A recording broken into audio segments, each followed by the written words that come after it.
have to be enrolled in Social Security to be in Medicare, vice versa? What's going on there? Great question. So the way to think about this is you don't have to be taking Social Security in order to take Medicare. So there's no requirement for you to be drawing on your Social Security in order to transition to Medicare at age 65. So we can dispel that myth. No need to draw Social Security to take Medicare. One thing to be said that is the reverse of that. If you are taking Social Security prior to 65, so if you started those benefits at 62, you are going to be automatically enrolled into Medicare at 65. So with longevity and folks, enjoying what they do and continuing to work beyond, say, 65 or well into their 60s, what do you need to know there? There are some points that need to be made about transitioning to Medicare at 65, even if you are continuing to work.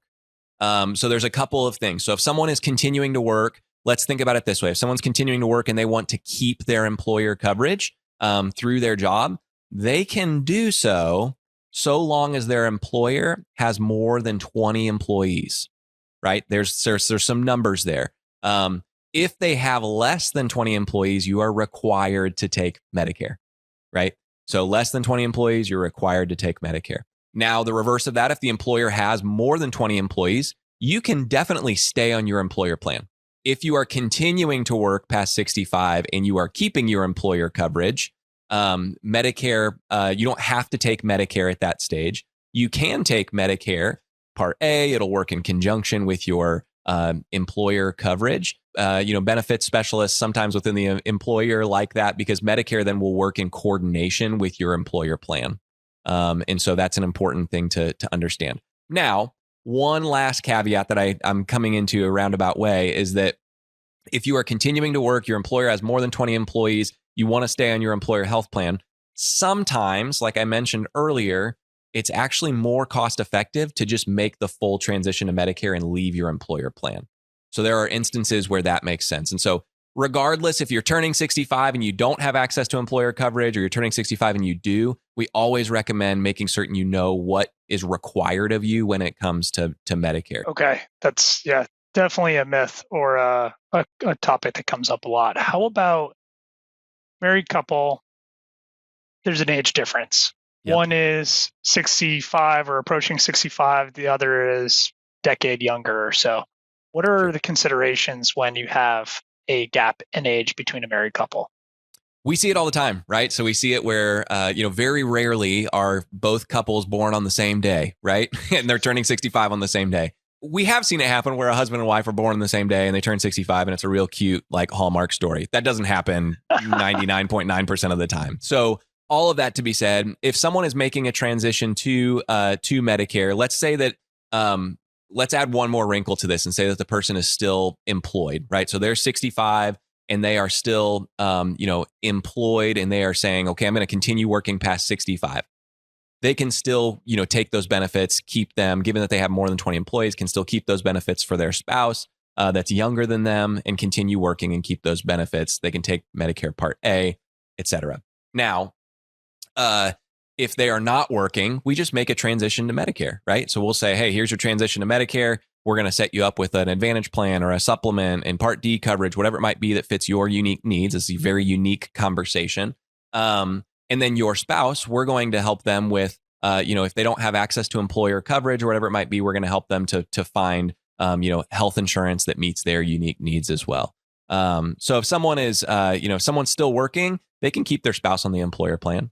If they make the full transition to Medicare and they're retiring at 65, that looks a little different. How about Medicare Advantage? Mm-hmm. What is that? Can you tell us a little bit more about that? It's kind of a hotly contested topic, right? There's a lot of people that, a lot of advisors say, I don't ever want to see one of my clients in a Medicare supplement or a Medicare Advantage plan, I only want them in a supplement, and to that we would say 95% of the time you are correct. We're very rarely at Move Health, for example, working with financial advisors and their clients that are, high net worth, mass affluent. Most of the time, those folks are enrolling into traditional Medicare and a Medicare supplement.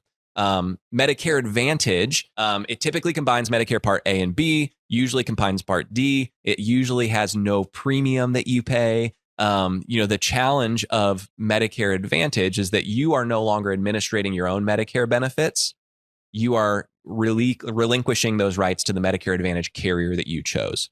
And so now they are, you're beholden to a network. Medicare, original Medicare, is an open network. So as long as the doctor accepts Medicare, you can go to that doctor.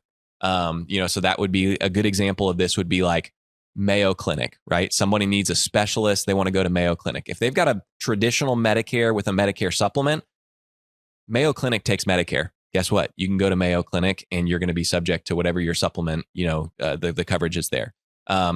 Most Medicare Advantage plans don't have, they're regional networks, right? So you're going to have coverage in your specific area. Usually they're an HMO, which is a health maintenance organization that says you must use networks.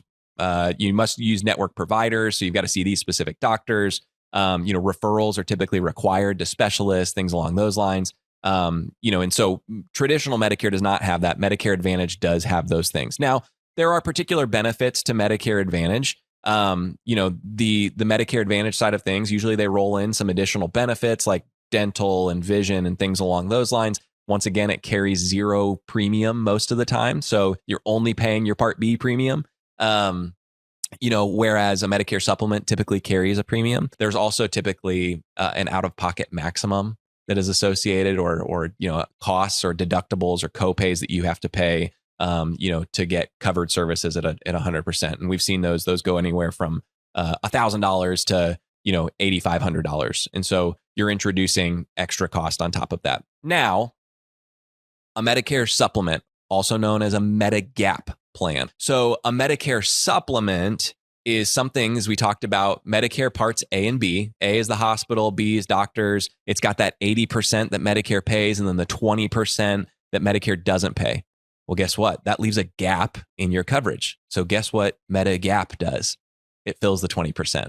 There we go. So Medigap, a Medicare supplement, does not have a network. It is not beholden to a network of doctors. You don't have to see particular doctors.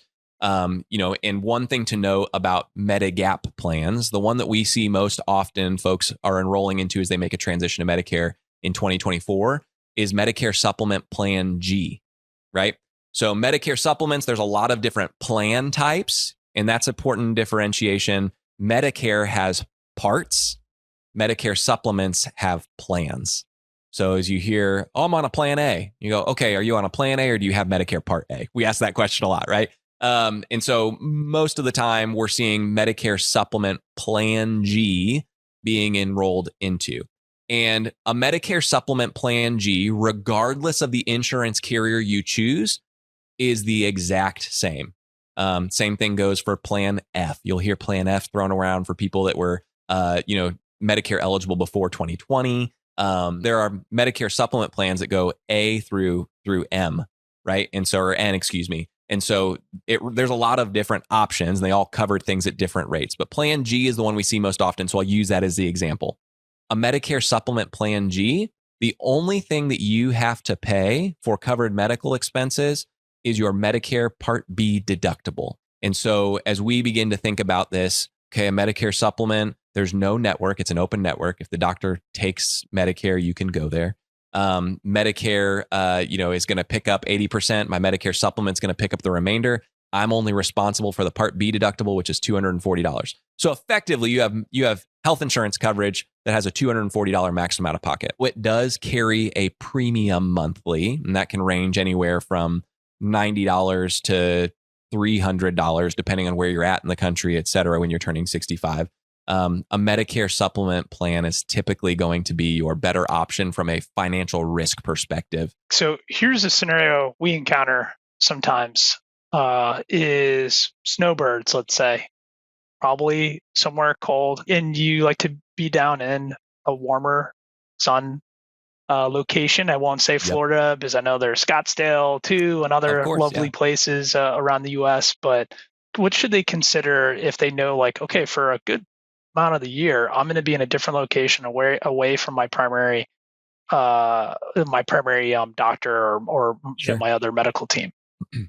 Great question. So for someone that is a snowbird, we would ask two questions. We'd say, where do you spend most of your time?